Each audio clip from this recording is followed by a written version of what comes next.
다시 봄입니다. 우리에게 하나의 계절만 있으면 어떨지 상상해봅니다. 우선 옷장의 옷을 계절별로 바꾸지 않아도 될 테고요. 환절기가 없으니 아마 감기에도 잘 걸리지 않겠네요. 그런데 평생 똑같은 풍경을 보고 똑같은 대기의 흐름을 느껴야 한다면 삶이 좀 너무 단조롭지는 않을까 걱정이 되기도 합니다.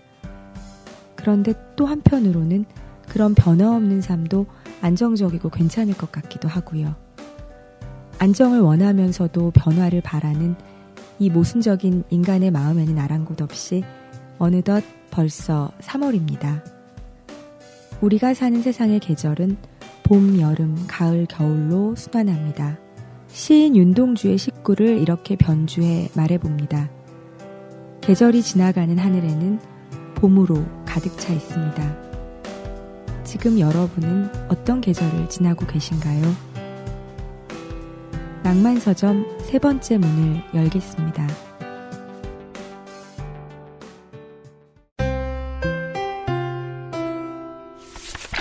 안녕하세요. 낭만서점 진행을 맡은 소설가 정희연입니다. 네, 저는 평론 쓰고 있는 허입니다. 평자님 잘 지내셨나요? 아, 네, 저 잘 지내고 있습니다. 네. 저희 지금까지 4회 방송이 나갔잖아요. 아, 예. 정확하게 얘기를 한다면 1회, 2회. 그리고 그쵸, 이제 트랙이 4번 나누어서 저도 나갔죠. 안다고요. 네. 네네. 주변 반응이 어때요? 우선 가장 많이 들었던 반응은 네. 너 작가님한테 정말 잘해드려라 이런 그런 의례적인 인사 말고 우리 방송은 어떻다고 하던가요? 팟캐스트는.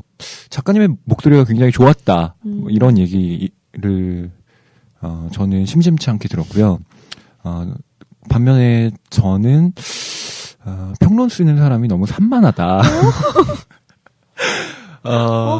좀 주제에 대해서 다각적으로 접근한 분석적인 면을 보여달라. 이런 어떤 날카로운 비판도 들었습니다. 제 주위에는 네. 적밖에 되게 없네요. 아카데믹한 하신 분들이 많으신 것 같아요. 비평을 하는 사람들이 대체로 좀 날카로워요. 네, 그래도 좀 보람 있는 건 저희가 소개해드린 책들 사서 읽고 계시다는 분들도 뵙고요. 네. 그다음에 아직은 처음이지만, 네, 그래도 조금씩 더 들어보니 재밌더라, 들어보니 들을만 하더라, 이런 분들 반응이 꽤 들려와서, 네, 저는 귀가 얇거든요. 네. 마찬가지시잖아요. 저도 그렇죠. 네. 힘을 내서 한번 열심히 해보려고요. 예, 저는 낭만서점은 정연 작가님의 힘으로, 그리고 그만 PD님의 좀 힘으로, 하세요. 네, 꾸려나가고 있다고 생각하고요.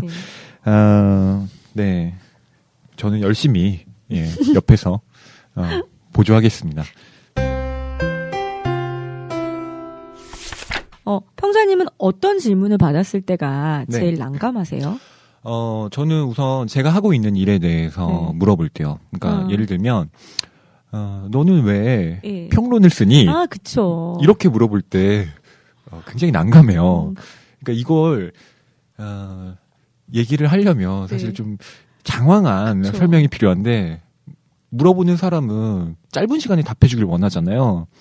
근데 내가 이렇게 얘기를 하는 게 정말 내가 글을 쓰고 싶은 이야기를 대변하나? 이런 의심이 들 때도 있고요. 그렇죠. 모범 답안이라고 준비된 답안을 떠듬떠듬 이야기하기는 하지만 그런가? 자기가 말하면서도 계속 갸우뚱하게 되는 것 같아요. 저 역시 왜 사나요?라는 왜 사나요? 질문과 네. 똑같이 정말 대답하기 난감하고 어려운 질문이 왜 쓰세요? 네. 소설을 왜 쓰세요?라는 질문이더라고요. 그런 질문 받으면 어쩌라는 거지 싶으면서도 머릿속으로는 막 5만 가지 생각이 지나가는데 입으로는 또 뭔가가 나오긴 해요. 네. 정말 당신은 왜 쓰십니까? 이런 난감하고 어려운 질문 앞에 마주할 때 저는 제가 어떤 사람이고 또 앞으로 무엇을 써왔으며 앞으로 무엇을 써야 하는지가 그 짧은 동안에 팍팍팍 지나가는 것 같아요. 그리고 그만큼 대답하기 아주 곤란한 본질적인 물음이라는 생각도 들고요.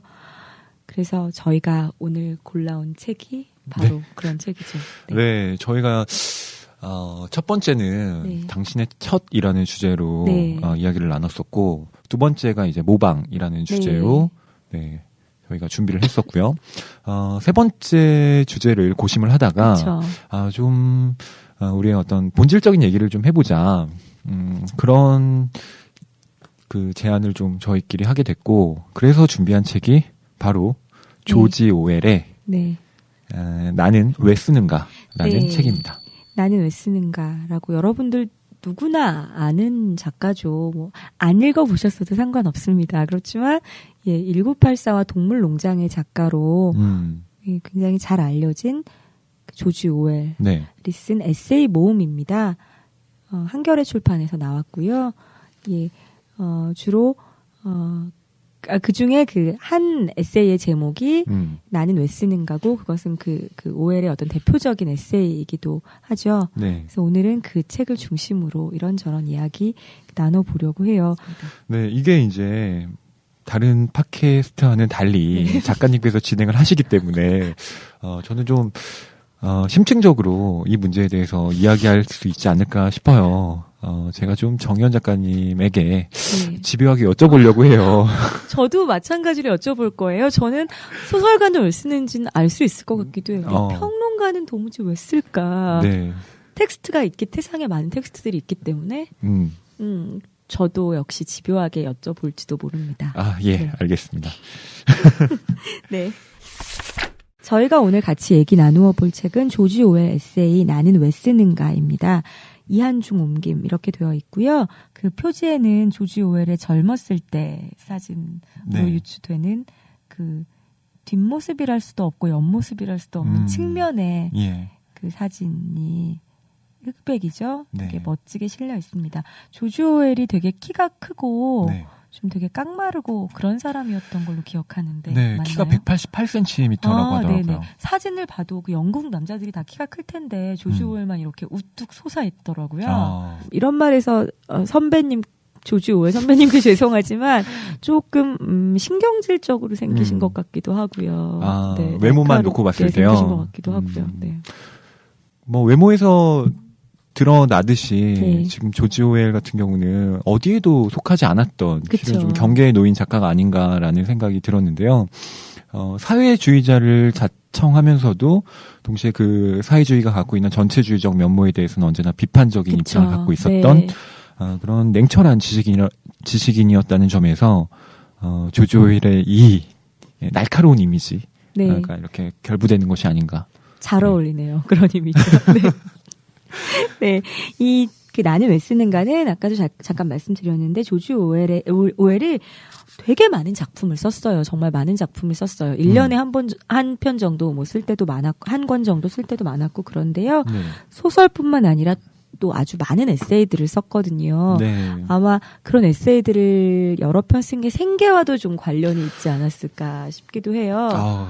네. 흔히 에세이는 뭐 우리나라 작가들의 경우는 잡문이라고 부르시는 분들도 계시더라고요. 그렇죠. 네. 뭐 하루키의 잡문집이라는 게 있기도 하거니와 네. 정말 그렇죠. 그게 에세이라고 하면 뭔가 좀 약간 기품이 있어 보이는데 잡문이라고 하는 순간 격이 한참 떨어지는 듯한 느낌도 있어요. 네.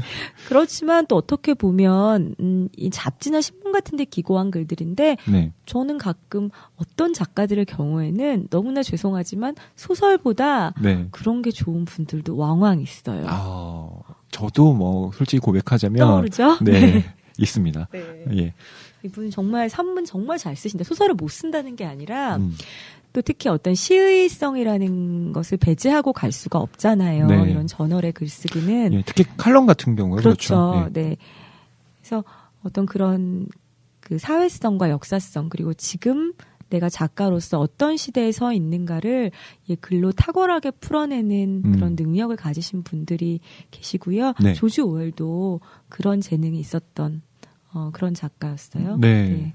그래서 이 나는 왜 쓰는가는 Why Write Me라고 하는데요. 제가 지금 영어를 했나요?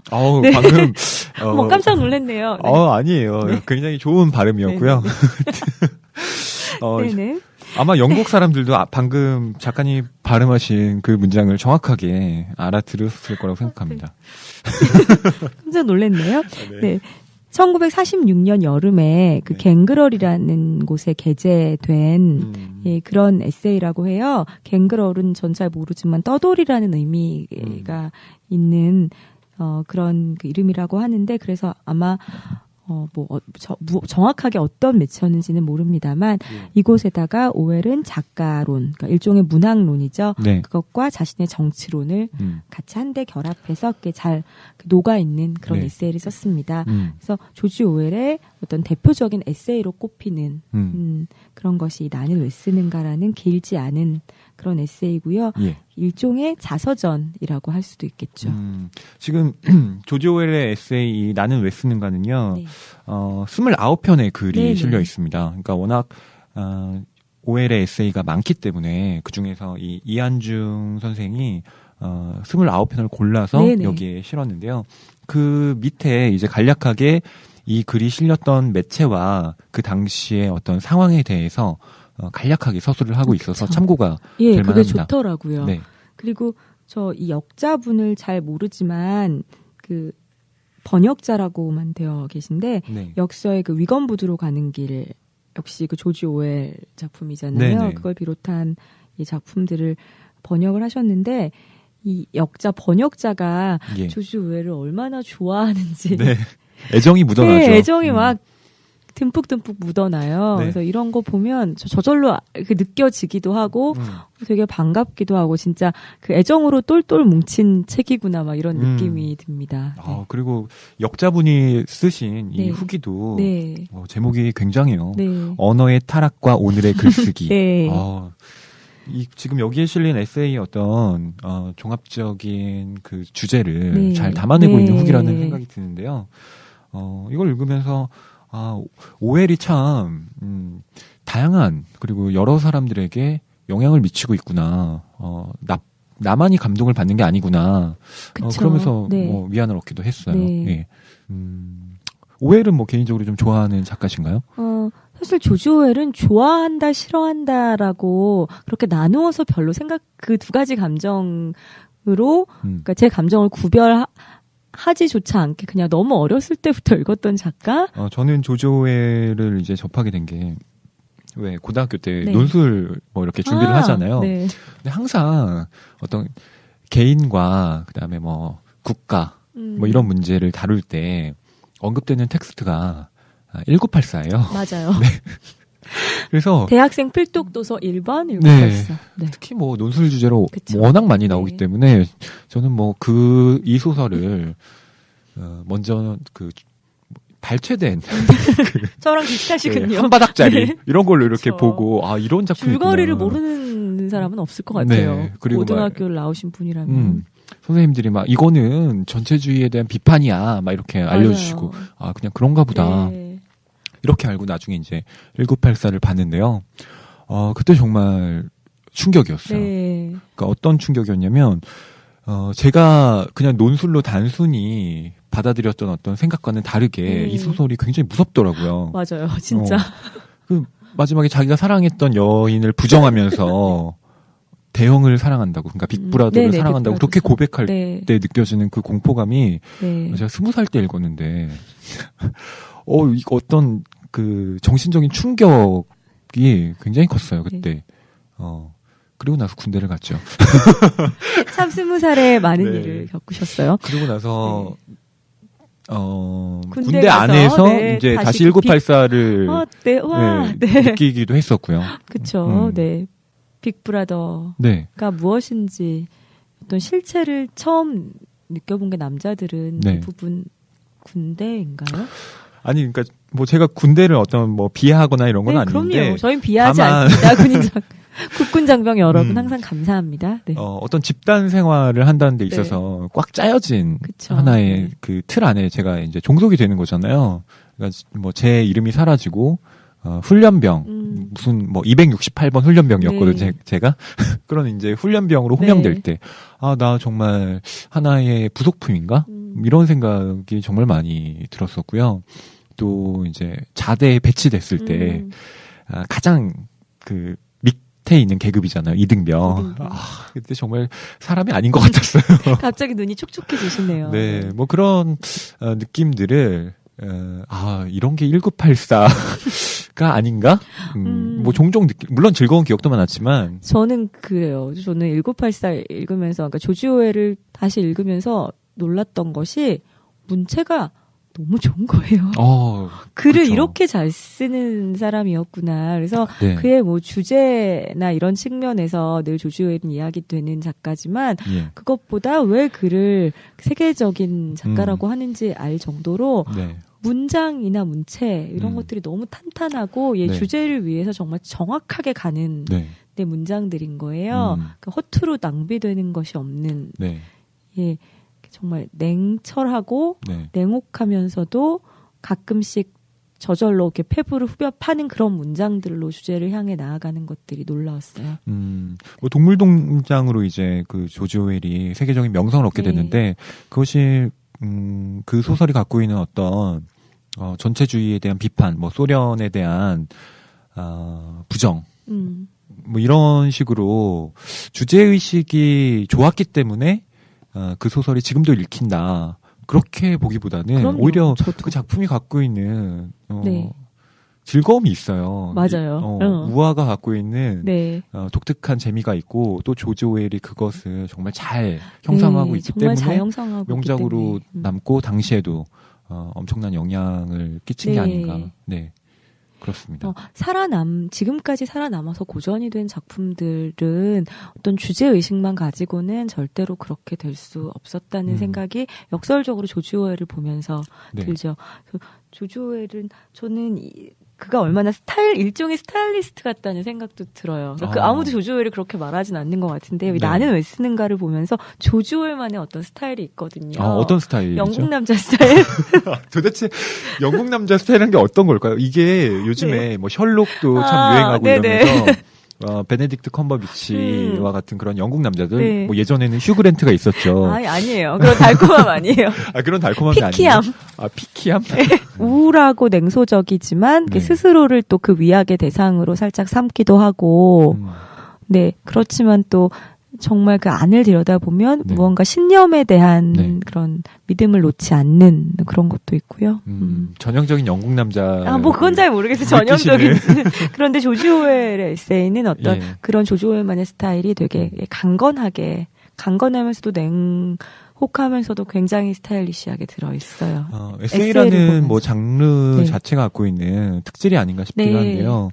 소설이라는 건 아무래도 하나의 가면을 쓸 그쵸. 수밖에 없잖아요. 작가가 그대로 드러난다기보다는 언제나 뭐 페르소나가 네. 여러 개 등장해서 어느 게 정말 작가인지를 잘 판단을 하지 못하는데 에세이는 작가의 육성이 가장 직접적으로 네. 드러나는 장르이기 때문에 조지 오웰의 어떤 인간미가 여기에 가미되는 것이 아닌가 저는 네. 그런 생각이 들더라고요. 네. 그러니까 조지 오웰에 대해서 비판적이고 뭐 냉철한 어떤 지식인이라는 의식을 충분히 가질 수도 있지만 반대로 어떤 인간에 대한 애정도 여기에 녹아 있어서 그렇죠. 네. 자기만의 방식의 애정이죠. 그렇죠. 네, 따뜻하고 뭐 그런 애정이라기보다는 네. 인간과 세상에 대한 네. 네. 그래서 왜 조지 오웰의 경우에 자식이 없었잖아요. 그래서 입양을 하는데 부인이 먼저 이렇게 죽고 자기가 혼자 아이를 키워야 되는데 주변의 반응은 다 그랬다고 해요. 조지 오웰이 아이를 버릴 것이다. 그런데 조지 오웰은 끝까지 키우죠. 네, 그런 거 보면 이 남자 된 사람이다. 이 에세이 믿을만하다. 조지 오웰에게 너무 기대가 네. 낮으셨던 거 아닌가요? 아니, 그러니까 제가 낮았다기보다는 1984의 조지 오웰. 당시의 평가도 그랬으니까 네. 다들 버릴 거다라고 생각했는데 안 그랬잖아요. 참 조지 오웰 멋진 남자인데 이런 생각이 들더라고요. 자, 이제 우리 나는 왜 쓰는가라는 이 작품 얘기를 해볼까요? 네, 조지 오웰은요, 1903년에 태어났는데요. 인도에서. 네, 인도 출신이죠. 네. 하지만 1살 때 다시 영국으로 왔다는 거. 네. 네. 그리고 아버지가 이제 당시에 인도가 영국의 식민지였잖아요. 네. 그래서 세관 아평국 관리원이었다고 해요. 아버지가. 네. 그래서 아버지하고는 뭐 그렇게 사이가 좋았던 것 같지는 않고요. 아버지와 사이가 좋은 작가는 본 적이 없습니다. 남자 작가들은 이렇게 주로 아버지를 부정하는 데서 많이 예, 글쓰기가 출발하기도 하는 것 같아요. 네. 그런 어떤 내적 추동, 나는 왜 쓰는가에 네. 담아내진 않았지만, 분명히 그런 면도 있는 것 같고요. 네. 그러면서 이제 그 명문학교에 진학하게 되죠. 이튼. 네, 이튼 스쿨. 네. 뭐 지금도 한국에서 네. 유명하잖아요. 네. 영국의 이튼 스쿨. 이튼 스쿨이라면. 네. 네, 이튼 스쿨 졸업생입니다. 네. 대학으로 가는 지름길이라고 할 수 있는. 네, 명문 대학으로 가는 네. 네, 지름길이라는데. 네. 근데 여기서부터가 좀 중요한 것 같아요. 그 인생 행로에서. 보통 커다란 전환점이 예, 일어나죠. 이튼 스쿨 졸업하면 명문 대학 뭐 옥스퍼드, 캠브리지 이런 데 가서 예, 뭐 사회 저명 인사가 되기를 이렇게 주변 사람들은 기대하지만 네. 그 조지 오웰은 그 기대를 저버리고 인도 왕실 경찰이 돼서 버마, 지금의 미얀마죠. 그래서 네. 버마의 근무를 자청해서 떠납니다. 그렇죠. 그러니까 조금 더 비근한 예를 든다면 네. 우리나라가 뭐 일본의 식민지였잖아요. 네. 뭐 일본의 어떤 최고 엘리트 고등학교 졸업생이 네.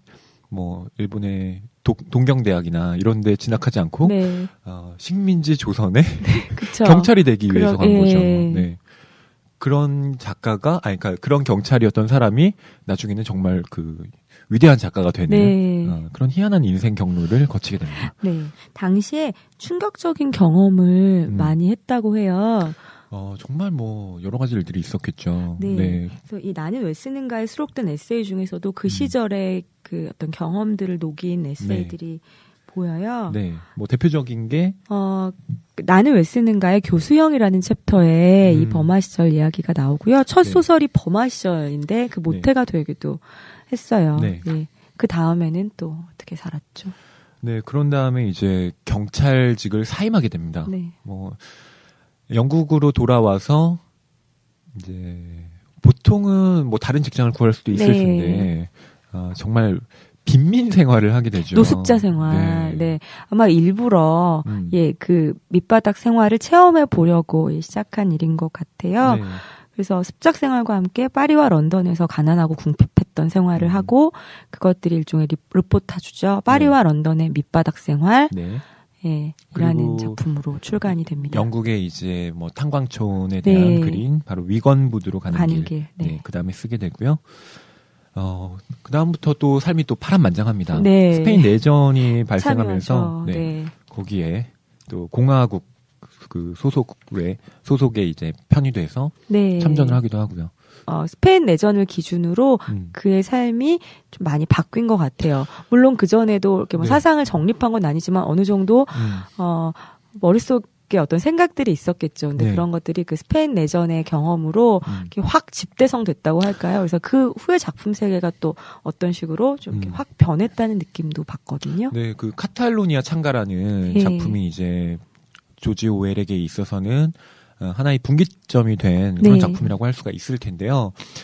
분명히 대의를 위해서 스페인으로 떠났지만 실제로 그가 그곳에서 보고 느낀 것은 어떤 숭고한 거창한 어떤 대의 명분이 갖고 있는 비루함이었죠. 그 안에 소속되어 있는 사람들이 실제로 갖고 있는 생각이 어떤 이상적인 것이라기보다는 정말 치졸하고 이기적이고 그런 인간들의 면면이 실제로 자기가 대의라고 생각했던 그런 사람들이었다. 거기서 느꼈던 어떤 실망과 또 그러면서도 내가 추구해야 할 길은 무엇인가를 끊임없이 고민했던 그런 입장들이 또 카탈로니아 창가에 나타나 있고요. 네, 그 정치에 환멸을 갖게 됐으며 모든 조직에 대한 불신을 하게 됐다. 예, 이렇게 이것과 동시에 사실 작가로서 나아갈 방향을 더 생각하게 하는 계기가 됐을 것 같아요. 모든 작가들은 사실 조직을 불신하지 않나요? 저는 뭐 작가가 아니라서 잘 모르지만. 네, 작가, 평론가도 작가죠. 그래서 그러면서 과연 세상은 무엇이고 나는 무엇인가에 대한 여러 가지 생각들을 다시 하게 되는 것 같아요. 그걸 관념적으로 하는 작가들이 있는 반면에 조지 오웰 같은 경우는 몸으로 직접 체험하고 경험하면서 그런 행동하는 작가라는 점이 좀 달랐던 것 같아요. 전체주의에 반대하고 나름대로 이해하는 민주적 사회주의를 옹호하는 작가가 됐고요. 네. 네, 그래서 바로 이 이후에 그의 어떤 사상들이 우리가 지금 얘기하는 나는 왜 쓰는가. 네. 예, 정말 오롯하게 들어 있습니다. 네. 네, 어떠셨어요? 나는 왜 쓰는가라는 에세이. 저는 그러니까 조지 오웰의 어떤 생각들을 그의 어떤 작가 초기부터 그다음에 네. 거의 이제 죽음에 임박해서까지 이게 이제 전체적으로 다 들어있는데 그런 조지 오웰의 어떤 인생 정말 세계적인 작가가 당시에 어떤 모순적인 사회와 맞닥뜨리면서 어떠한 그 선택을 해 나가는가가 이 책 안에 고스란히 들어있다는 점에서 저도 요즘 어떻게 살아야 되는지 제가 왜 쓰고 있는지 상당히 답답했었는데 조금 그런 길이 엿보인 것 같아요. 뭐 완전히 이게 저의 어떤 해답이 되었다라고 말씀드리기는 어렵지만 적어도 조금의 참조점은 되었다라고는 제가 말씀드릴 수 있을 것 같습니다. 네, 저도 비슷한 것 같아요. 평자님은 여기서 가장 인상적인 챕터가 어떤 거였는지 궁금하기도 한데요. 저는 몇 가지가 있는데 네. 그중에 대표적인 것이 교수형이라는 네, 그 에세이예요. 네. 그 조지 오웰이 버마에서 경찰이었잖아요. 그때 네.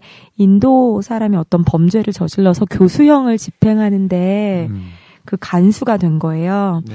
그때 그가 그걸 보면서 처음으로 건강하고 의식 있는 사람의 목숨을 끊어버린다는 의미를 알게 됐다라고 말하고요. 네. 근데 그 같이 사형수가 교수대로 이렇게 걸어가는데 그 앞에 물웅덩이가 있는데 사형수가 그걸 밟기 싫어서 살짝 옆으로 비켰대요. 2분 후면 죽을 건데 그걸 보면서 오웰이 생각하죠. 그의 모든 신체 기관은 미련스러우면서도 장엄하게 살아 움직이고 있었다. 2분 뒤면 덜컹하는 소리와 함께 우리 중 하나가 죽어 없어질 터였다. 그리하여 세상은 그만큼 누추해질 것이었다. 라고 표현합니다. 근데 사형이 집행된 후에 오웰을 비롯한 간수들이 업무를 마친 것에 엄청난 안도감을 느끼면서 야, 우리끼리 한잔하러 가자 이렇게 하면서 마무리가 되거든요. 네. 예, 죽은 자는 100야드쯤 떨어져 있었다라고 끝나는데 살면서 우리가 이런 느낌을 느끼고 받을 때가 있잖아요. 이 혼란스러운 모순, 내적인 모순, 네. 나를 뒤흔드는 어떤 감정, 이상한 감정, 이런 데 대한 천착이 네. 그를 글쓰기의 세계로 이끈 것 같아요. 뭐 작가적인 의식을 갖고 있는 사람이라면 누구나 닿게 마련인. 교수형과 간수의 그 느낌. 네. 네. 가장 극적이기도 하잖아요. 한 사람은 살아 있으면서 죽음을 집행하는 네. 사람이고 또 한 사람은 살아 있지만 언젠가는 굉장한 죽을 문학적 수밖에 순간이죠. 없는. 네. 네. 그런 극적인 순간들이 교차하는 지점이 바로 그 간수 혹은 뭐 죄수 네. 이 사이의 관계인 것 같기도 해요. 저는 그 가난한 자들은 어떻게 죽는가 네. 네, 이 에세이를 좀 네네. 첨삭해서 20대, 봤는데요. 네, 썼던. 조지 오웰이 그 어떤 빈곤한 생활, 그러니까 어떤 밑바닥 체험이라고 하는 그런 것들을 많이 했었는데 병원에 가게 된 거죠. 근데 그 병원이 정말 뭐 시설이 좋고 네네. 이런 병원이 아니라 아주 그 빈곤한 사람들이 가는 그 네. 병원에 가서 빈민구제병원. 네, 사람들이 이제 죽는 모습을 봤는데 병원에서 죽는 것만큼 그리고 가난한 채로 저렇게 죽는 것만큼 비참한 것이 없다라는 그런 이야기를 하고 있어요. 그래서 조지 오웰이 뭐라고 쓰고 있냐면 그때 이후로 나는 험하게 그리고 너무 늙지 않았을 때 죽는 게 낫다는 생각을 하게 되었다. 근데 실제로 네. 조지 오웰은 50세가 되기 전에 죽습니다. 폐결핵으로. 네. 네. 사람들은 전쟁의 참상에 대해 이야기하곤 하는데 인간이 만들어낸 무기치고 서민이 병으로 죽어가는 참혹함에 근접이라도 하는 게 있을까? 자연사란 정의상 더디고 냄새나고 고통스러운 무엇이어야 하는 것인지도 모른다.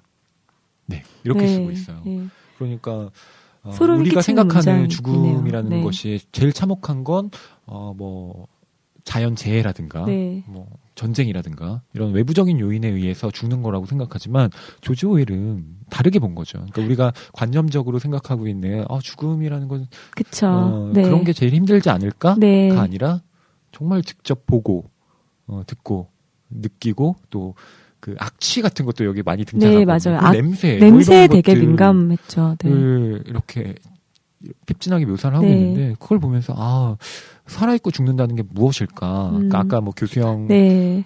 에서도 드러났지만 그 생사의 순간 네. 그리고 그 교차하는 지점들에 대한 얘기들을 이 조지 오웰은 끊임없이 하고 있는 것 같아요. 네. 그러면서 인간의 존엄이란 무엇인가 그리고 무엇이어야 하는가에 대한 질문을 우리한테 되묻기도 하고요. 네, 네. 그런 면에서 저는 이 가난한 자들은 어떻게 죽는가. 네. 좀, 좋습니다. 네, 네. 뜻깊게 읽었습니다. 여러 에세이 중에서 이 표제작인 나는 왜 쓰는가가 네. 가장 인상적이더라고요. 예, 아무래도 그래서 정말 자기가 글을 쓰는 4가지 동기를 밝히고 있잖아요. 네. 이게 되게 중요한데 첫 번째는 순전한 이기심. 네. 그러니까 어떤 명성을 얻고 싶은 그런 이기심이죠. 그래서 네. 이게 강력한 동기가 아닌 척하는 것은 허위다라고 네. 솔직하게 말하죠. 예, 조금 읽어보면 네. 이렇게 얘기를 하죠. 순전한 이기심. 똑똑해 보이고 싶은, 사람들의 이야기거리가 되고 싶은, 사후에 기억되고 싶은, 어린 시절 자신을 푸대접한 어른들에게 안갚음을 하고 싶은 등등의 욕구를 말한다. 아우 솔직하다. 네. 작가님은 어떠세요? 있으신가요? 안갚음을 하고 싶어서 아직까지는 네. 물론 개인에게 안갚음을 하고 싶어서 글을 쓴 적은 아직은 없는 것 같습니다. 그렇지만 어떤 그게 명확하게 대상이 딱 뭐 특정할 수는 없지만 네. 어떤 세계에 대한 복수를 하고 싶다는 마음은 네. 어떤 작가에게나 가슴 밑바닥에 있을 것 같아요. 복수요? 네. 어떤 복수가? 그 복수가 나에게 뭐 나를 칼로 찔렀다고 해서 똑같이 칼로 찌르는 것이 아니라 예. 그냥 세상에 대한 복수? 네. 네. 이렇게 날 힘들게 복수하겠어.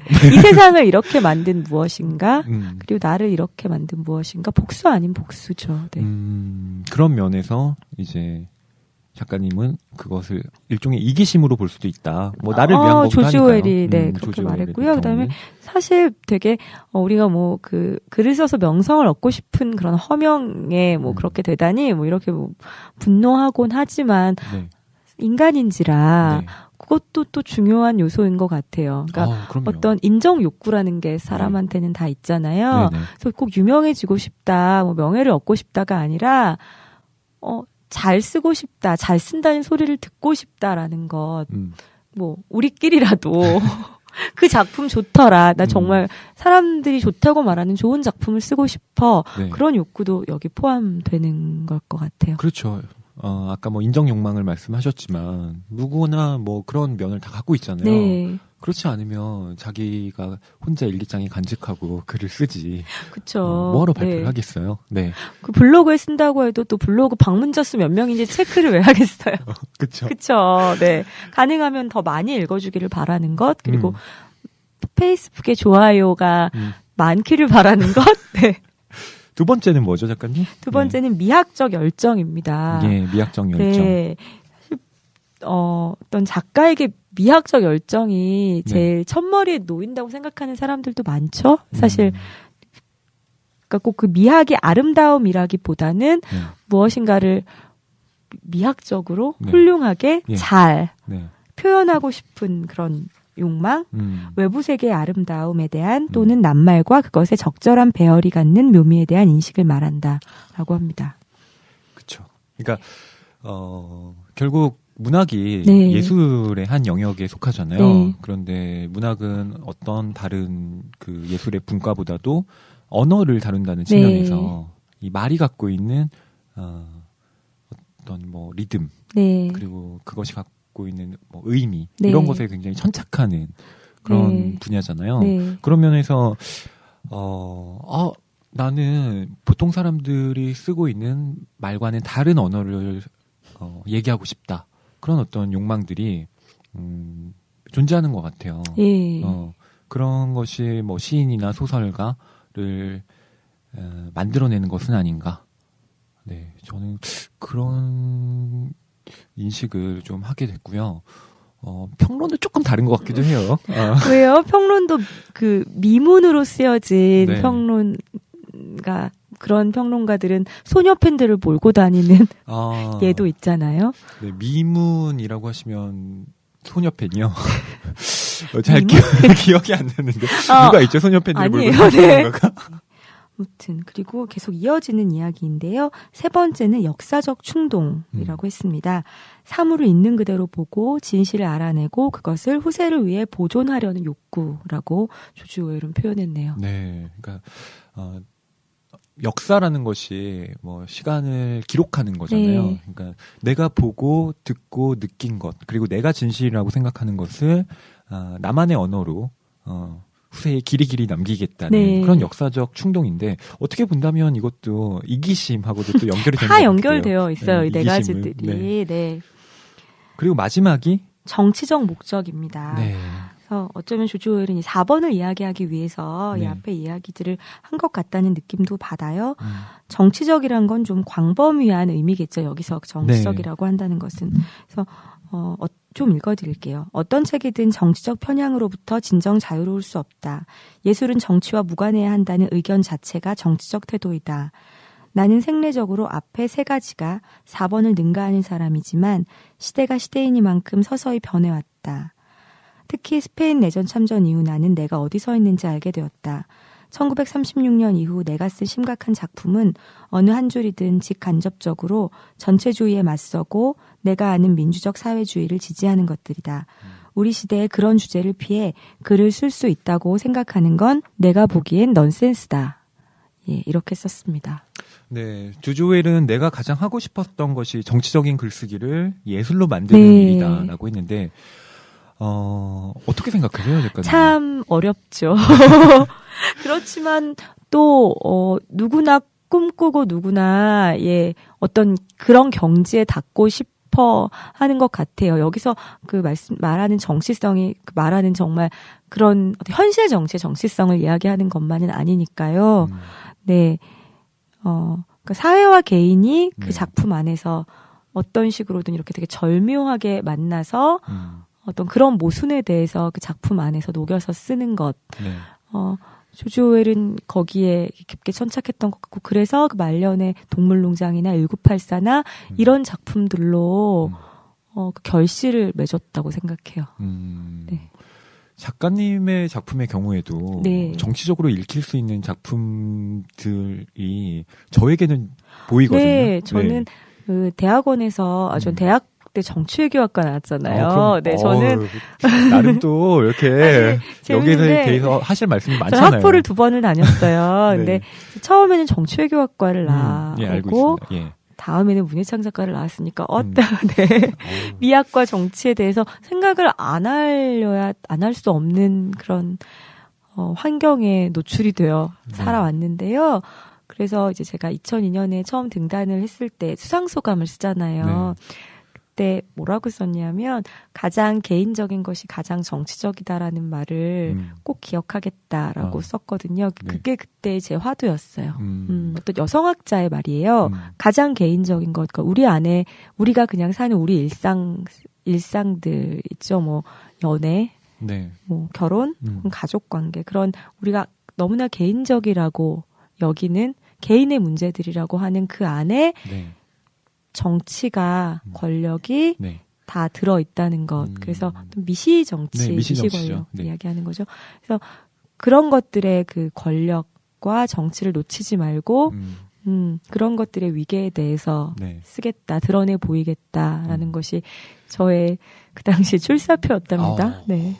작가적 출발이 거기서부터 시작됐군요. 그래서 저는 이 조지 오웰, 제가 이제 그런 욕망이 있는 사람이기 때문에 그 조지 오웰의 이런 말이 정말 되게 와닿더라고요. 그러니까 정치라고 해서 조지 오웰도 마찬가지였을 것 같아요. 네. 그러니까 가장 이제 소설가들, 뭐 작가들이 고민하는 것이 그러면 나는 이러한 정치적 어떤 이상, 뭐 목적을 갖고 있는데 그렇죠. 그것을 작품으로 어떻게 나타낼 것인가. 그걸 이제 너무 노골적으로 드러나게 되면, 뭐 우리나라 문학을 예로 든다면 그 식민 시절의 그 카프가 나중에는 정말 그렇죠. 정치적 구호에 지나지 않은 문학들을 문학으로 봐야 할 것인가? 뭐 이게 어떻게 시작하잖아요. 문학이야라고 할 만한 것들도 있죠. 이제 그런 식으로 가버리게 되는 거죠. 그러니까 정치를 위해서 문학이 복무하게 되는 정치 한여가 돼버리는. 그런 식으로 이렇게 전락하게 되니까 그런 어떤 줄타기, 균형을 어떻게 잡을 것인가 언제나 고민하게 되는 것 같아요. 네. 그리고 또 마찬가지로 반대죠. 그런 인식 없이 내가 지금 서 있는 이 세계, 이 사회가 어떤 곳인지 전혀 생각하지 않는 상황에서 뭐 어떤 노동자를 등장시켜서 무언가를 쓸 때 그렇다면 또 그 작품은 어디 놓여 있는가 또 그런 고민을 해볼 수도 있을 것 같아요. 근데 저는 그렇더라고요. 창작자 입장에서는 그런 시대에 대한 고민 없이 어떤 노동자를 등장시켜서 그 사람의 삶에 대해 써요. 근데 그게 정말 좋은 작품이 된다면 그건 작가가 의도하든 의도하지 않았든 읽는 사람은 그 작가가 일부러 혹은 몰라서 탈색시킨 그 시대와 어떤 그의 사회적 배경이 뒤에 드러나는 경험을 하게 되더라고요. 읽는 사람의 눈에는 보이는 되게 신기한 경험이죠. 정말 좋은 작품이라면. 일종의 그 배경으로서 이렇게 등장을 하게 되는 거죠. 그러니까 의도적으로 그 인간으로서 문학은 소설은 특히 인간의 이야기이기 때문에 그 인간에 대해서 한 인간에 대해서 되게 깊이 있게 그를 들여다보게 되면 그가 놓여 있는 어떤 배경이 보이지 않을 수가 없어요. 네. 그런 면에서 어떻게 보면 소설은 한 개인의 삶을 그리지만 그것을 통해서 전체성을 드러내는. 그러니까 이 전체라는 말이 그렇지만 낯설긴 하지만 여하튼, 저는 황정은 작가 작품들을 보면서 그런 생각을 하거든요. 황정은 작가. 지금 창비 라디오 책방 잘 듣고 있는데요. 결코 뭐 어떤 이 시대가 어떤 시대인지 사회가 어떤 사회인지에 대해서 이렇게 노골적으로 드러내지 않진 않지만 작품들을 읽으면 그냥 이곳이 이런 곳이지라고 이렇게 섬뜩하게 다가오는 그런 느낌들. 저는 그 황정은 작가에 대해서 서평을 쓴 적이 있었는데요. 처음에 황정은 작가의 첫 소설집보다는 코끼리 열차. 제목이 좀 긴 까먹었어요. 소설집이죠. 코끼리 열차인데. 사실 까먹었고요. 7시 32분에 코끼리 열차? 하여튼 그 시간이 들어가고요. 코끼리 열차가 나옵니다. 그 다음에 이제 썼던 작품이 백의 그림자였는데요. 저는 그 백의 그림자부터 황정은 작가의 어떤 작가로서의 그 뭐랄까요 행보 이런 것들을 정말 많이 지지하게 됐거든요. 그 이후에 이제 파시의 인문, 그다음에 지금 야만적인 앨리스 씨를 보면 쭉 이어지는 그런 어떤 행보들이 단편들도 요새 작업하는 단편들도 그렇고요. 황정은 작가가 지금 우리나라 작가 중에 정말 그 미학과 정치를 아주 절묘하게 잘 구축하고 있구나, 잘 쓰고 있는 작가구나 이런 제가 판단을 하게 됐어요. 물론 뭐 정현 작가님 아니에요. 저는 제 요즘 고민은 또 조금 다른 건 것 같아요. 근데 그래서 독자로서 흥미 있어요. 그렇군요. 황정은 작가님이 부디 이 방송을 좀 들어주시면 언젠가 한번 모셔서 주제 소설로 얘기하고 한번 모시고 싶어요. 황정은 작가님을 게스트로. 아무튼 그렇습니다. 그 조지 오웰도 그러죠. 정치적 글쓰기를 예술로 만들고 싶었다. 그가 말하는 건 그래서 화해입니다. 내 안에 뿌리 깊은 호호와 이 시대가 우리 모두에게 강요하는 본질적으로 공적이고 비개인적인 활동, 이 두 가지를 화해시키는 작업이 나의 글쓰기다 라고 말합니다. 이건 정말 쉽지 않은 일인데 개인적인 관심이 사회와 공진화하는 그런 지점들을 찾아내기가 너무 어렵기 때문에 대부분의 작가들이 실패하죠. 실패? 그걸 실패와 성공으로 나눌 수 있다고 생각하는군요, 평론가들은. 저 충격받았습니다. 그러니까 그 실패라는 것이 그러니까 물론 이것은 아름다운 실패 이렇게 성공. 말을 하려고 하지 마세요. 아니요. 그게 아니라 이것은 뭐 성공이다, 실패다라고 가를 때 그게 뭐랄까요? 너무 획일적인 기준이라기보다는 어쩔 수 없이 그 비평을 쓰는 사람의 입장에서는 이 작품이 좋으냐 나쁘냐를 따지게 되거든요. 그러니까 이러니까 되게 나쁜 사람처럼 비춰지는데 어떡하지? 그 판단의 근거는 무엇인지 저는 항상 궁금하더라고요. 그러니까 그 판단이라고 하는 것이 뭐 제가 뭐 모든 평론을 네네. 쓰는 분들을 대표하지 않기 때문에 제가 뭐 이렇게 뭐 제 입장이 꼭 뭐 하여튼 뭐 전부가 아니라는 것을 존재하고요. 저 역시 마찬가지입니다. 존재하고 그냥 이렇게 제 견해를 밝힌다면 소설 뭐 작품을 비평하고 판단하는 데 있어서 결정적인 뭐 저의 그 경우에 기준이 몇 가지가 있는데요. 첫 번째는 우선 미학성이거든요. 그러니까 제 경우에는 그래요. 그러니까 우선 이 작품이 정치적 목적을 논하기 이전에 소설로서 읽을 만한가. 그러니까 그게 뭐 단순히 뭐 잘 읽히고 뭐 잘 읽히지 않고를 떠나서 정말로 그런 의미를 가지고 있는가? 네. 이게 정말 예술인가? 라는 것들을 저는 따져보거든요. 네. 그 다음에 이제 두 번째는 정말 이 소설이 지금 이 시대에 왜 쓰여져야 하는가? 왜 우리가 지금 이 소설을 질문인 것 같아요. 다른 것도 정말 읽을 거 많고 볼 거 많은데 왜 지금 내가 너는 이걸 쓰는가라는 그렇죠. 이 소설 내가 왜 읽어야 하는가? 그 시의성 어려워요. 혹은 적절성을 저한테 가져다 주는 소설이 저한테는 이제 좋은 소설을 판가름하는 그런 기준이었거든요.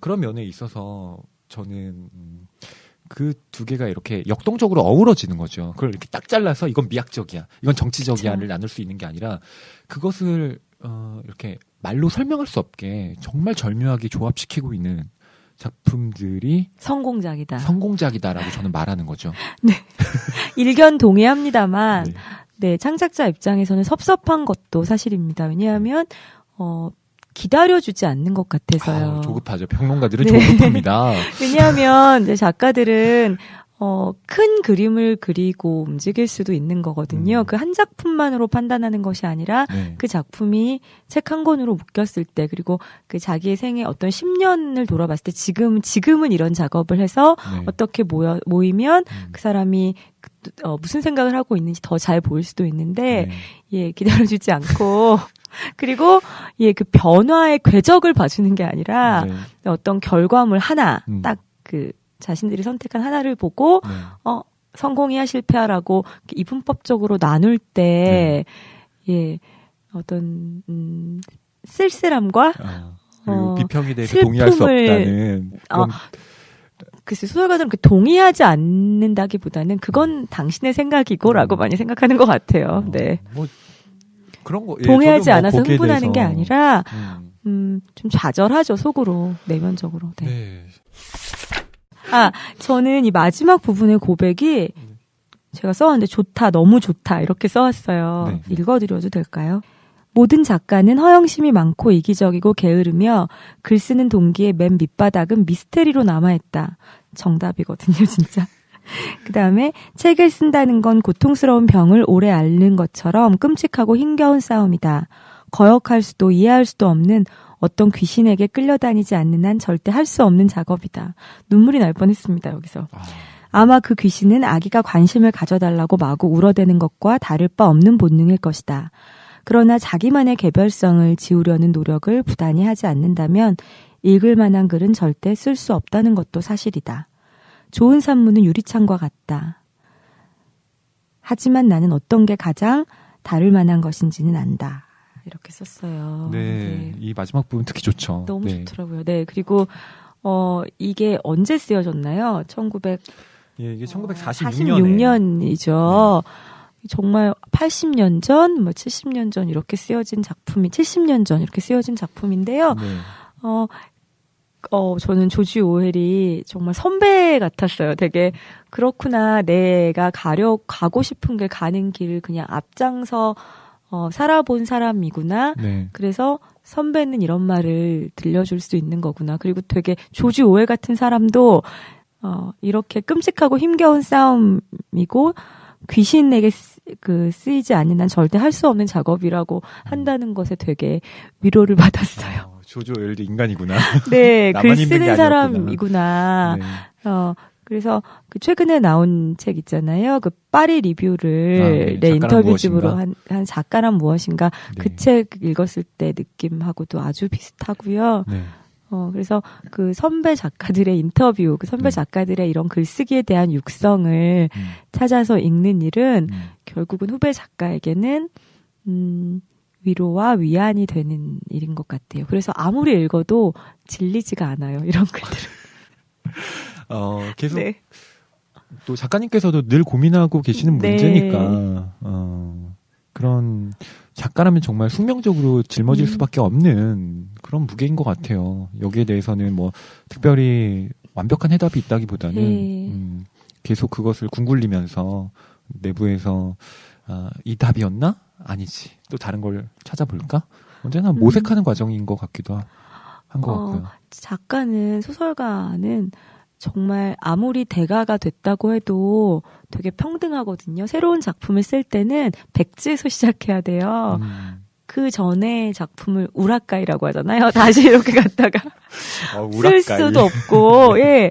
그 생전에 박완서 선생님께서 네. 그런 말씀 개인적으로 하신 적이 있는데, 다 똑같다는 거예요. 다시 처음부터 그냥 백지에서 시작을 해야 되는 거 누구나 네. 어떤 작가나 마찬가지라고 하셨는데, 그럼에도 불구하고 이런 직업을 가지는 사람들은 왜 가지는 거 어떤 천형 같기도 하고, 예.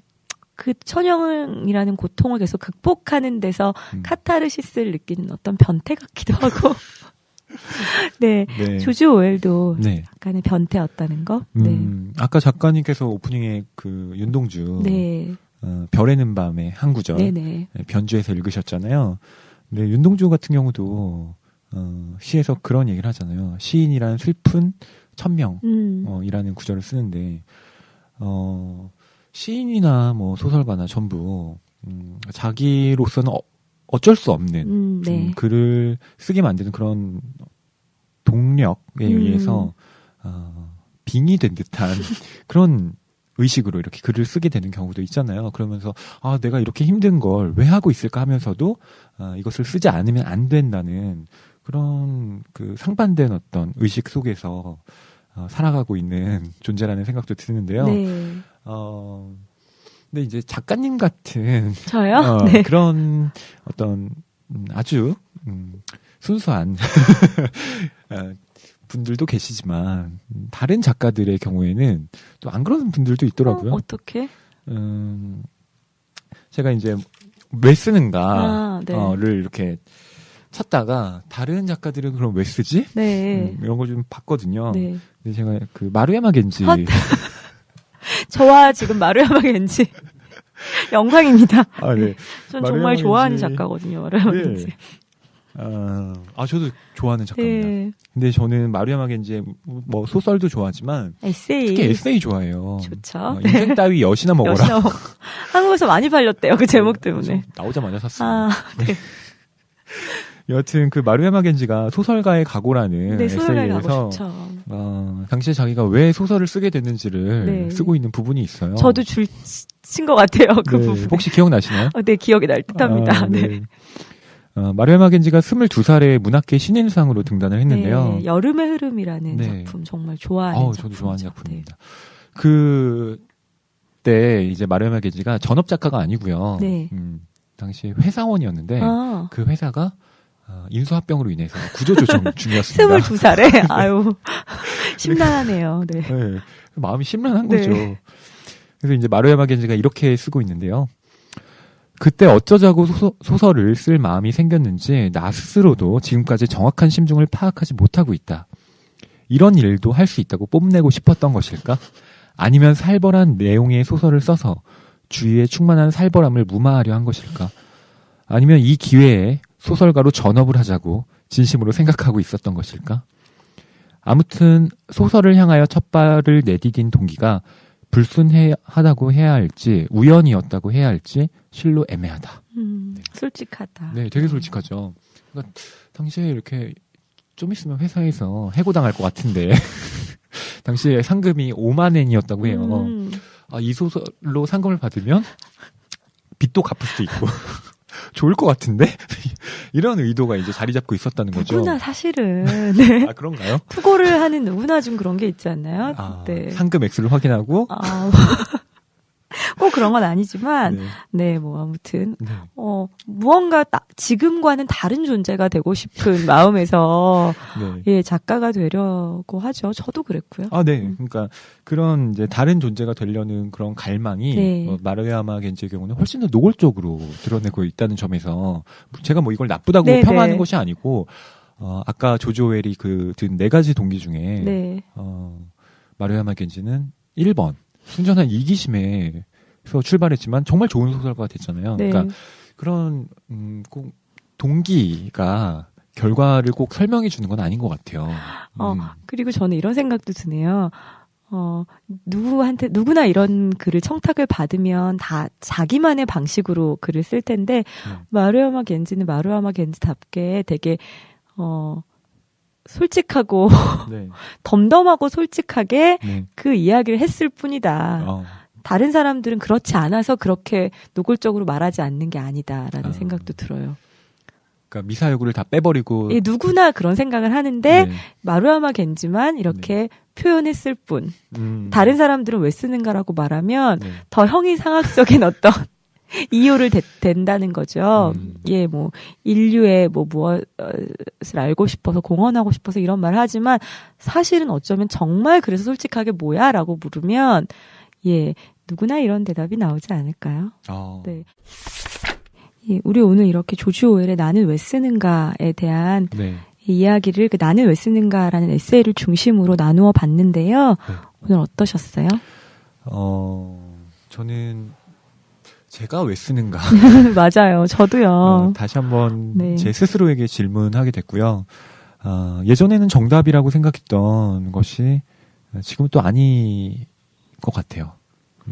네. 예전에는 단순히 저의 존재 증명, 나는 이렇게 살았다, 나 이렇게 살고 있어요, 이런 네. 외침을 하고 싶었다면, 지금은 그것을 조금 더 다른 방식으로 전환해야 되는 게 아닐까 하는 그런 인식, 그런 깨달음, 네. 이 책 읽으면서 하게 됐고요. 조지 오웰이라는 이 거대한 작가를 조금 더 자세히 읽어봐야 되겠다라는 네, 그런 생각도 했습니다. 네. 저 역시 나는 왜 쓰는가라는 질문은 저한테는 나는 왜 사는가라는 질문과 같은 동일한 질문이다 라고 말씀드릴 수 있을 것 같고요. 그리고 제가 아까 얘기가 나왔잖아요. 저의 그 수상소감에서 가장 개인적인 것이 가장 정치적인 것이다라는 말을 잊지 않고 쓰겠다라고 했는데 제가 정말 잊지 않고 살아왔는지 그걸 또 저한테 물음표로 남기게 됐어요. 어느 순간 처음에 각오잖아요. 그것들을 어디 있는지 잠깐 모르는 채 지금 쓰고 살고 있는 게 아닐까 그런 생각도 했고요. 그리고 결국 생각을 하면서 살아야겠다.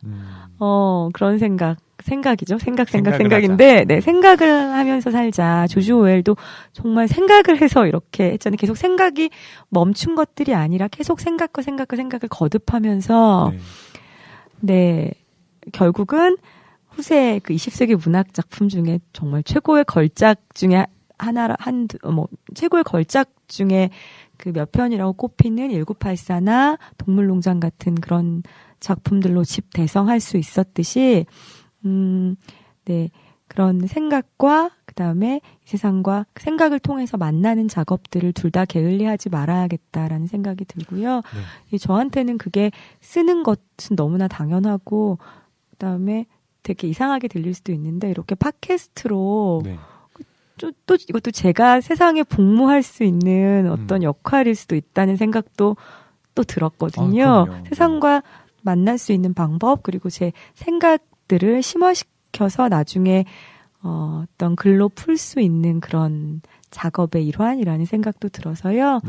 네, 이렇게 딴짓하는 거에 대한 약간 면죄부가 생긴 것 같기도 하고, 네, 아무튼 조지 오웰의 나는 왜 쓰는가 여러분들께 꼭 권하고 싶은 그런 책입니다. 특히 언젠가 글을 쓰겠다고 생각하시는 분들은 예, 읽어보시면 참 좋으실 것 같아요. 네. 뭐 단순히 등단하는 게 습작기의 그 사람들에게는 정말 지상 최대의 목표잖아요. 그런 것 그렇지만 같죠. 네.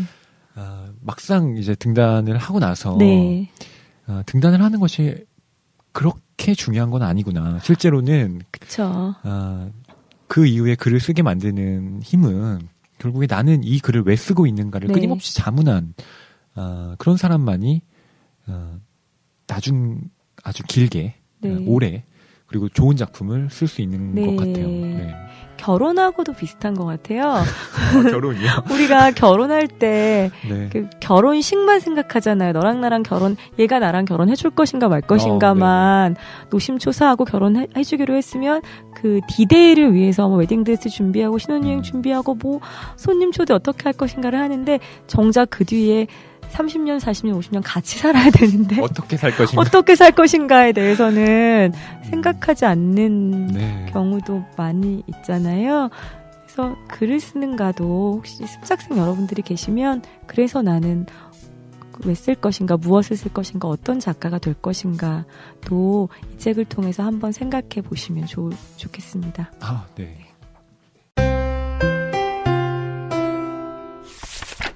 네, 이번 코너는 네카트에 담은 책입니다. 아직 잘 모르시는 청취자분들을 위해서 간단히 설명을 드리자면요. 저와 평론가님에게 관심이 가는 책이나 눈에 띄는 책들이 있을 거 아니에요. 그 책들을 우리가 각각 2권씩 선정해 와서 여러분들께 소개해드리는 그런 시간입니다. 물론 책의 선정은 저희 마음대로 네, 각자 개인적인 취향입니다. 네, 저희가 뭐 베스트셀러를 좀 소개하기보다는 아무래도 좀 덜 알려지고 덜 주목받았지만 여러분들과 함께 읽을 만한 책들을 위주로 좀 선정을 해서 같이 소개를 하겠습니다. 네, 그럼 오늘 저희가 가져온 책을 소개해 드릴까요? 저는 오늘 2권의 책 준비해 왔는데요. 네. 첫 번째 책은 산문 선집이에요. 산문 선집이요? 예, 산문 모음집이라고 할 수 있겠죠. 그래서 우리나라에 지금 현재 왕성하게 활동하고 있는 뭐 시인이나 소설가나 이런 젊은 뭐 그런 분들의 짧은 산문 여기저기 있던 것들을 봄날의 책이라는 출판사에서 네. 직접 모으셨어요. 네, 그래서 주로 뭐 노동하는 글 쓰는 분들의 네. 글 노동자들의 이야기라고 네. 보시면 되겠는데요. 나는 천천히 울기 시작했다라는 책입니다. 그래서 우린 그 봄날의 책에서는 우리도 이제 좋은 산문 선집이 필요할 때가 됐다. 예, 그런 마음에서 이런 책을 기획을 하게 됐다고 하시는데요. 예. 정말 한 편 한 편 다 좋아요. 네. 특히 젊은 뭐 저는 시인들의 산문이 개인적으로 좋더라고요. 예. 그래서 제가 여기서 가장 좋아하는 산문은 서효인이라는 젊은 시인의 네. 증명하는 인간이라는 산문이 증명하는 인간. 예, 그래서 서효인 씨가 어린 아기를 키우고 있어요. 네. 그래서 결혼을 해서 어린 아기를 낳아 키우는 그 과정에 대한 이야기인데요. 예. 다 읽고 나면 제가 어느 순간 천천히 울고 있다는 것을 네, 발견하게 되는 좋은 산문들이 모여져 있습니다. 그래서 근데 정말 많이들 모르시더라고요. 그래서 요거 추천해드리고 싶고요. 네. 서효인 시인이 그 100년 동안의 세계대전이라는 시집을 낸 시인이기도 하고요. 또 김수영 문학상 수상한 시인이죠. 문학가지성사 직원이시기도 한데 네. 그래서 그 시인이면서 밥벌이를 하는 또 어떤 노동자이기도 하고 한 집안의 가장이기도 하고 그런 여러 감수성들이 이렇게 만나 있는데요. 네. 뭐 꼭 비단 서효인 시인뿐 아니라 뭐 여러분들 뭐 이름 들으시면 많이 아실 만한 그런 뭐 이기호, 백가흠, 뭐 김선우 이런 뭐 작가들의 산문이 모여져 있습니다. 정연 작가님의 산문은 없네요. 아이고 네. 아쉽네요. 많이 썼는데. 그러게요. 네. 두 번째 책은 양철북에서 나온 벤 버드의 어리석음이라는 책입니다. 네. 이 책은 저도 추천을 받은 책이에요. 책 좀 읽는 사람들끼리 만나면 요즘 무슨 책 재밌니? 뭐 읽었니? 라고 했는데 저랑 친하게 지내는 편집자분이 이 책 너무 재밌다 읽고 있는데 그래서 근데 이름이 너무 어렵더라고요. 제목이 벤 버드의 어리석음. 제가 한 10번 정도를 물어서 결국 네. 문자 메시지로 벤 버드의 어리석음 네. 이렇게 받은 책인데요. 이 벤 버드라는 사람이 얼마나 어리석은 짓을 했는가에 대한 이야기고요. 네. 이런 사람들이 한 10명쯤 모여 있습니다. 10명이나요? 네. 벤버드는 대표적인 사람이군요. 그럼요. 네. 전 세계 여러 세기에 걸친 과학자, 화가, 작가, 사업가, 모험가들이 등장한다. 이들은 한때 전도 유망하고 예. 굉장히 똑똑했지만 무언가 때를 맞추지 못했고 또 무언가 숨겨진 어리석음을 발현한 끝에 네. 혹은 정직하지 못해서 혹은 어떤 옹고집이나 광기 때문에 혹은 운이 따라주지 않아서 네. 결정적 순간에 변명과 아쉬움만을 남기고 역사 속으로 사라진 사람들이다. 네, 이렇게 되어 있습니다. 예. 그래서 여기 나오는 뭐 인물 중에 조지 살마나자르라는 인물이 있는데요. 이 네. 사람은 자기가 최초로 유럽에 온 타이완 사람이라고 소개했어요. 근데 이 사람이 앵글로색슨이거든요. 눈도 파랗고 이런데 그때 사람들이 자기 뭐 타이완 사람이 어떻게 생겼는지도 모르고 막 이러니까 한 번도 거기 가본 적도 없으면서 영국 사람인데 네. 내가 거기서 온 사람이고 거기서는 뭐 이런 일을 한다라고 타이완의 뭐 포모사라고 하는데요. 포모사의 역사란 책을 발간하기도 하고요. 예. 그다음에 포모사 언어라고 자기가 만들었어요. 언어를. 언어까지 창조했어요. 네. 네. 그래서 주로 이렇게 머리는 굉장히 좋지만 네. 근데 무언가 한 끝이 부족해서 나중에는 네. 망신살이 뻗친 사람들의 이야기가 나와 있습니다. 그래서 네. 실패와 성공의 모호한 경계가 무엇인지를 질문하게 하는 정말 재미있는 책입니다. 저희 일부에서 다뤘던 네. 적 생각이 나네요. 자기 자신을 네네. 창조해내는 인물. 저기 스릴러 버전이라면 네, 이건 코믹 버전 이건 비슷한. 좀 그렇습니다. 네. 네, 개그 콘서트 버전이기도 해요. 정말 다 재밌거든요. 네. 근데 우리가 보기에는 재밌지만 이게 한 인간의 운명이었다고 생각하면 또 너무 우스꽝스러워서 숙연해지는 그런 면도 있습니다. 네. 그렇군요. 작가님께서 또 처음에 소개해 주셨던 산문 선집. 네. 나는 천천히 울기 시작했다. 네. 그리고 벤 버드의 어리석음 네, 이 두 두 권의 권. 책 네. 소개해드렸습니다. 네, 평론가님은 어떤 책 가져오셨어요? 예, 지난 시간에 제가 네. 2013년 그렇죠. 비운의 여름 대전에서 여름 소설 대전이 네. 크게 한국에서 있었잖아요. 네. 그때 그것도 어쩜 우리끼리만 그럴지도 몰라요. 네. 그렇죠. 네. 하지만 뭐 우리끼리 얘기해야지 뭐 어떡하겠어요. 네. 그래서 제가 저번에 이제 소설 대전에서 놓친 소설로 네. 두 권을 소개해드렸습니다. 네. 하나는 한국 소설이었던 네네, 김원우 김원우 작가님의 선생님의, 네, 부부의 조상이라는 부부의 조상, 네. 책과 그다음에 존 더닝의 책 사냥꾼의 책사냥꾼의 죽음. 네, 이렇게 한국과 미국 작가의 네. 책을 소개해드렸는데요. 이번에 2탄 네. 일본과 중국 작가 준비했습니다. 네. 글로벌 네. 하시군요. 우선 그래도 동아시아권 작가는 좀 소개를 해드려야 될 것 네. 같아서 개인적인 관심도 있고요. 네. 첫 번째 작가는 무라카미 류입니다. 네. 최후의 가족이라는 맞아요. 책인데요. 뉴책도 나왔죠. 네. 네. 이상북스에서 2013년 6월에 출간됐었고 그다음에 이제 8월에 타나토스라는 책도 출간이 네. 됐습니다. 근데 저는 잘 몰랐어요. 평소 류를 좋아하세요? 저는 한없이 투명에 가까운 블루를 네. 처음 읽었었는데요. 네. 그때 굉장한 충격에 충격을 빠졌습니다. 저도요. 네. 그 미군 기지촌에 대한 네. 얘기잖아요. 뭐 우리나라도 있지만 일본도 마찬가지로 그 미군 기지촌이 있는데 거기서 벌어지는 어떤 마약과 난교와 이런 것들이 제가 고등학교 때 읽었는데요. 난교 이러니까 굉장히 나빠 보인다. 네. 네. 난교요? 네. 사실이니까. 네. 충격을 받았고 그 이후에 이제 뭐 공생충이라든가 예. 뭐 이런 작품들을 읽었었는데 무라카미 하루키가 우리나라에서 엄청나게 읽혔었던 데 반해서 무라카미류는 그 이후로 조금 주춤한 감이 없지 않는 것 같아요. 그래서 이번 기회에 이 최후의 가족을 좀 읽어볼 생각인데요. 뭐 아버지가 우선 실업자의 그 위기에 처해 있고 또 어머니는 연하 애인이랑 바람이 났습니다. 그리고 아들은 히키코모리고 딸은 집에서 이제 가출하고 싶어서 이렇게 연구하고 있는 그런 말하자면 해체되고 있는 그런 가족상을 그리고 있는데요. 과연 이것이 이제 가족으로서의 최후냐 아니면 새로운 어떤 가족상을 보여주는 것이냐 이것은 이제 소설을 좀 읽어봐야 제가 뭐라고 말씀을 드릴 수 있을 것 같고요. 저도 류를 따라 읽지 않은 지가 좀 된 것 같은데요. 네, 어느 순간 조금 잊혀진 것 같아요. 뭐 꼭 우리나라에서. 그래서 그런 건 아니고요. 어떤 지점에서 무언가 설명하기 어렵게 불편한 여성 독자로서 조금 불편한 그런 지점이 부분이 있으시군요. 예. 생겼던 것 같아요. 저도 이번 기회에 한번 읽어볼게요. 네, 두 번째 책은 중국 작가입니다. 수퉁의 네. 수퉁의 나 제왕의 생애. 제왕의 생애. 예, 라는 책이고요. 아고라에서. 그렇죠. 아시네요, 작가님. 2013년 8월에 나온 책입니다. 네. 같이 수퉁 작가의 책으로 나온 것이 또 쌀이라는 책이 네. 있습니다.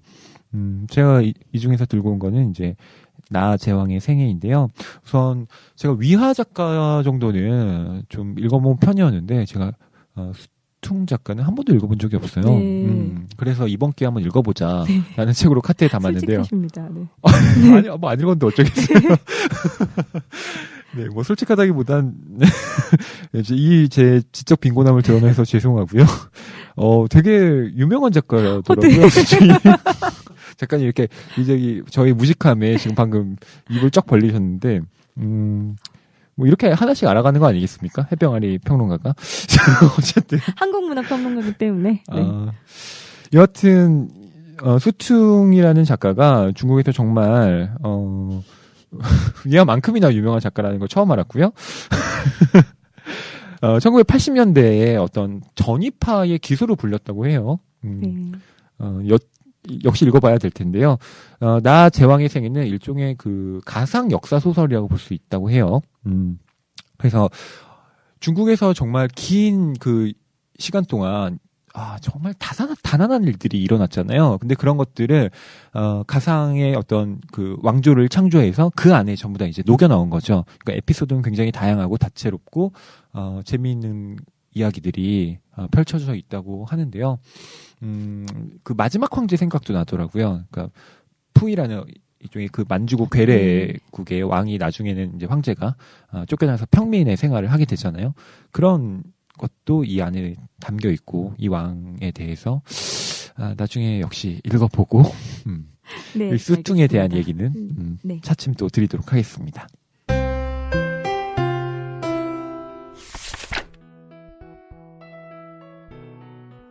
네, 이번에는 정혜원 작가님이 고른 첫 문장입니다. 정혜원 작가님의 기억 속에 남았던 혹은 잊혀지지 않는 한 문장을 골라서 여러분에게 소개하는 시간인데요. 저희가 방송 중에 소개한 책일 수도 있고 또 그 외의 책일 수도 있습니다. 사실 어떤 책을 고르는데 또 기억하는데 한 문장이면 충분한 경우도 많거든요. 작가님 오늘은 어떤 첫 문장을 골라오셨나요? 예, 오늘 제가 골라온 첫 문장은요. 먼저 읽어드릴게요. 두 문장입니다. 오래전부터 나는 국경을 꿈꿨다. 왜냐하면 나는 국경이 없는 존재니까. 네요. 어우, 두 문장이 멋지죠? 착착 맞아 떨어지는데요. 네. 어디서 가져온 구절이신가요? 예, 김현수 작가의 산문집이죠. 여행할 권리의 첫 문장입니다. 그 첫 장이 깐두부만 먹는 훈춘 사람 이춘대 씨라는 제목의 장인데요. 그 첫 장의 첫 문장이에요. 이런 문장을 쓰는 사람은 소설가가 될 수밖에 없는 것 같아요. 그렇죠. 네. 그래서 저는 이 문장 읽으면서 작가란 사람은 결국 국경을 꿈꾸는 사람이 아닐까. 네. 그런 생각을 했고요. 네. 저는 이상하게 소설가가 쓴 산문이 좋고 그 중에서도 특히 여행 산문이 좋더라고요. 소설가가 뭐 자신의 삶에 대해서도 쓰지만 타인의 삶에 대해서 쓰는 경우도 그렇죠. 굉장히 많잖아요. 네. 그런데 타인의 삶에 대해서 이야기한다는 건 결국 어떤 나와 다른 사람 사이에 이렇게 갈라져 있는 어떤 선을 넘는다는 의미일 텐데. 경계에 대해서 그렇죠. 예, 사유하는 사람 그리고 경계를 넘나드는 사람. 네. 언제나 보이지 않는 그런 선이 국경이 있음을 인지하면서도 또 그것을 넘을 수 없다는 걸 알면서도 월경을 시도하지 않을 수 없는 그런 소설가의 운명인 것 같기도 해요. 그런 여행가이자 모험가가 작가가 아닐까 싶은데요. 네. 그래서 이 문장을 골라오셨군요. 예. 오늘 저희가 이야기한 나는 왜 쓰는가라는 주제와 부합되는 그런 문장인 것 같아요. 네, 이 여행할 권리는 이제 김현수 작가가 직접 다양한 어떤 그 나라들을 여행하면서 보고 들었던 그런 체험들을 주로 중국 네. 이쪽들 기록한 책으로 네. 알고 있는데요. 저도 이 산문집을 갖고 있습니다. 네. 좋아하는 산문집인데요. 여행이라고 할 때 흔히 우리가 참 맛있는 거 먹었어. 여기 정말 좋은 관광지였어. 이 정도를 블로그에 올리는 경우가 많은데 네. 확실히 작가의 여행이라는 건 그 안에서 어떤 보편성과 특수성을 동시에 발견하는 사람이구나. 네. 그걸 전 이 그쵸. 책을 보면서 느꼈어요. 저도 그랬어요. 제가 지금 말씀드린 이 첫 장이 깐두부만 먹는 훈춘 사람 이춘대 씨가 아예 제목인데요. 네. 그 이춘대 씨가 중러 국경을 넘나들면서 일을 하시고 뭐 가이드도 하고 그런 분이에요. 네.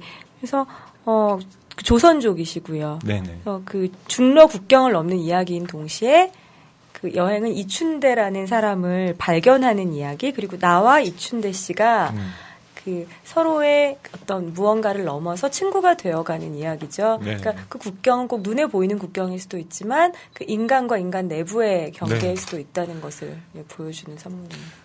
김현수 작가님이 언제나 그런 문제에 또 고민하고 천착을 계시잖아요. 기피하고 계시죠. 네. 네.